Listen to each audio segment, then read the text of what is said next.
Apa ya? Tali. Syeda Dalun setelah 5 hari dilaporkan meninggalkan rumah, M. Hasan A. berusia 70 tahun, warga Kampung Pondok Pabrik, Kecamatan Langsa Lama, pada Rabu 9 November 2022 ditemukan sudah tidak bernyawa. Almarhum M. Hasan yang mulai didera penyakit pikun ditemukan mengapung di Krung Langsa, Dusun 2 Alur Sabo, Kampung Gedubang, Aceh, Kecamatan Langsa Baru pada pukul 17.30 waktu Indonesia bagian Barat.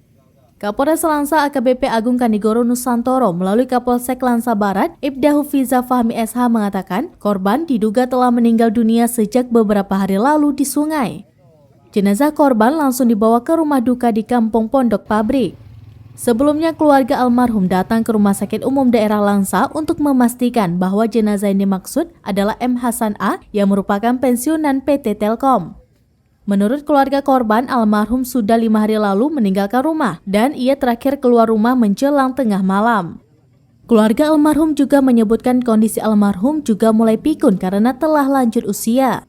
Sejak menghilang dari rumah, anak-anak atau keluarga korban berusaha mencari keberadaan almarhum tapi tidak ditemukan. Bahkan informasi almarhum hilang telah disebarkan di berbagai media sosial oleh keluarga yang berharap ada yang mengetahui keberadaan korban. Ibda Hufiza menambahkan hasil pemeriksaan bagian luar oleh dokter forensik RSUD Langsa juga di bagian tubuh korban tidak ada tanda-tanda kekerasan. Diduga korban meninggal dunia karena mengalami kecelakaan di sungai, apalagi sejak beberapa hari sebelumnya air Krung Langsa meluap. Sebelumnya, Suprayatno berusia 40 tahun warga sekitar melihat mayat tersangkut di tumpukan sampah di aliran sungai Krung Langsa di Dusun 2 Alusabo, Kampung Gedubang, Aceh. Saat itu, saksi sedang mengambil air di aliran sungai, kemudian langsung memanggil rekannya Joko berusia 40 tahun yang juga warga setempat.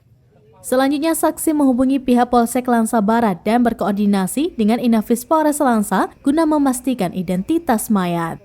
Dari Langsa, Subir, Serambi On TV.